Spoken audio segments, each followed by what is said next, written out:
एक बार की बात है, किसी जंगल में एक कौवा रहता था। वह बहुत ही खुश था क्योंकि उसकी ज्यादा इच्छा नहीं थी। वह अपनी जिंदगी से संतुष्ट था। लेकिन एक बार उसने जंगल में किसी हंस को देख लिया और उसे देखते ही सोचने लगा कि यह प्राणी कितना सुंदर है। ऐसा प्राणी तो मैंने पहले कभी नहीं देखा, इतना साफ और सफेद। यह तो इस जंगल में औरों से बहुत सफेद और सुंदर है, इसलिए यह तो बहुत खुश रहता होगा। कौवा हंस के पास गया और पूछा, भाई तुम इतने सुंदर हो इसलिए तुम बहुत खुश होगे। इस पर हंस ने जवाब दिया, हाँ मैं पहले बहुत खुश रहता था जब तक मैंने तोते को नहीं देखा था। उसे देखने के बाद से लगता है कि तोता धरती का सबसे सुंदर प्राणी है। हम दोनों के शरीर का तो एक ही रंग है, लेकिन तोते के शरीर पर तो दो दो रंग है। उसके गले का लाल रंग का घेरा और वह सुर्ख हरे रंग का था। सच में वो बेहद खूबसूरत था। अब कौवे ने सोचा कि हंस तो तोते को सबसे सुंदर बता रहा है, तो फिर उसे देखना होगा। कौवा तोते के पास गया और पूछा, भाई तुम दो दो रंग पाकर बड़े खुश होगे। इस पर तोते ने कहा, हाँ मैं तब तक खुश था जब तक मैं मोर को नहीं देखा था।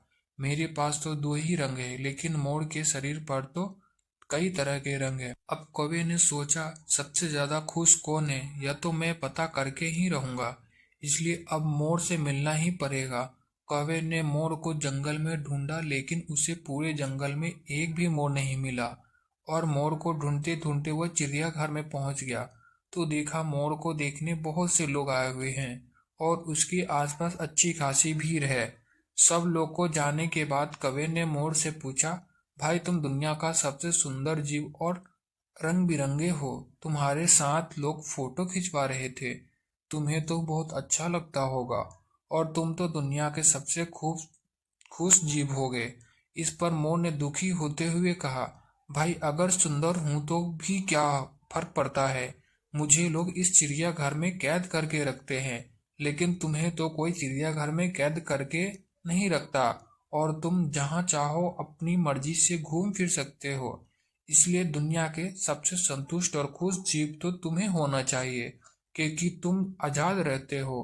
कौवा हैरान रह गया, क्योंकि उसके जीवन की अहमियत कोई दूसरा बता गया।